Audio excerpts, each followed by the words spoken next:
अस्सलाम वालेकुम। Asia 41 news के साथ मैं हूं आपकी मेजबान अमना अब्बास। खबर शामिल करते हैं झंग से। हमारे ब्यूरो चीफ राना मोहम्मद शाहिद के मुताबिक दारुल सकीना रोड सीवरेज बहाली डिप्टी कमिश्नर अब्दुल्ला खुर्रम नियाज़ी की हदायत पर ऑफिसरान ने डिस्पोजल स्टेशन सीवरेज लाइनों की डिस्टिलिंग का अमल का जायजा लिया। Action public health world bank के कंसल्टेंट म्यूनिसिपल कमेटी के ऑफिसरान ने दौरा किया। करमावाला डिस्पोजल स्टेशन पर काम मुकम्मल हो चुका है। सीवरेज लाइनों की डिस्टिलिंग का बेशतर काम मुकम्मल हो चुका है। 3 से 4 रोज में मेन रोड की सीवरेज लाइन की डिस्टिलिंग के बाद इश्यूज हल हो जाएंगे।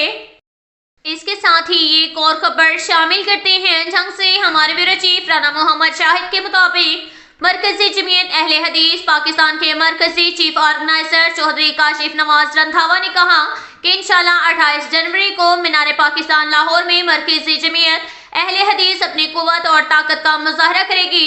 इन ख्यालात का इजहार मरकजी जमीयत अहले हदीस जिला झंग के सियासी रहनुमा शेख शाहिद इकबाल से गुफ्तगू करते हुए कहा कि जिसने भी 8 फरवरी के आम इंतखाबात को रोकने की कोशिश की वो पाकिस्तान का खैरख्वाह नहीं और हर सियासी पार्टी को इलेक्शन लड़ने की इजाजत होनी चाहिए। उन्होंने कहा कहवा मरकजी जमीयत अहले हदीस पाकिस्तान के कायदीन के हुक्म पर पूरे पाकिस्तान में तूफानी दौरे करके कारकुनों को इलेक्शन की तैयारी के लिए तैयार करना है कि वोट मरकजी जमीयत अहले हदीस पाकिस्तान के अमीर अल्लामा साजिद मीर की अमानत है। उन्होंने कहा कि सुप्रीम कोर्ट का भुट्टो केस ओपन करना खुश आइन बात है। चीफ जस्टिस फाइज ईसा को इस केस का फैसला करना चाहिए। उन्होंने कहा कि जल्द ही जिला झंग का दौरा करूंगा और इंशाल्लाह 28 जनवरी को कुरान सुन्नत के दीवाने जोक दर जोक मीनार पाकिस्तान लाहौर जाएंगे।